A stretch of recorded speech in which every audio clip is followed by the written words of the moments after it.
when people pass or die in our lives, that we have some way of transitioning. It's a hard process. A lot of people have a hard time. All people have a hard time acknowledging that loss and separation. So funeral rituals or ceremonies or ways to formally say goodbye help us. They kind of walk us through that pathway. Sadly, because of the pandemic, Shiva calls, wakes, funerals, etc., are usually sometimes not available, except for small numbers. And that can be very difficult because we don't have those ways of mourning the passing of that person. And a lot of people feel that emptiness there. And there are other, though, creative ways that people have found to share those and to use existing technology and what we have available to participate in that way. We've heard of Zoom memorial services where people will get together and share things. There's ways of doing that with blogs where people can post messages about what they feel. So because you don't have that necessarily customary process of letting go, there are still other ways you can express your feelings, share feelings with others about the deep loss that you feel, and feel that support that others can give you, which is so essential, especially during early stages of grieving.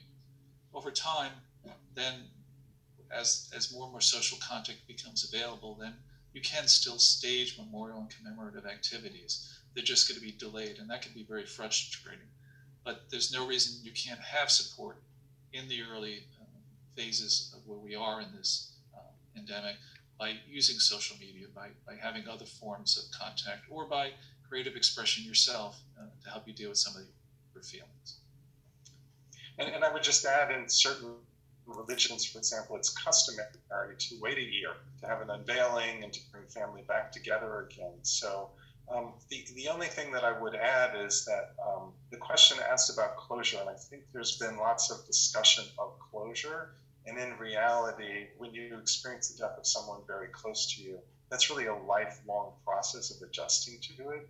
And there never really is closure in most situations. So if you're feeling unsettled, please recognize some of that probably would have occurred anyway, and follow the advice that Tom went over about reaching out and finding other ways to communicate. I actually participated in a week of sitting through Zoom.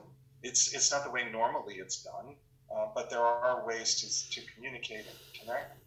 And then, as Tom mentioned, when we do have the opportunity to be present physically and to come together again, we'll still have that opportunity, and we can take advantage of it then. Great. Thank you.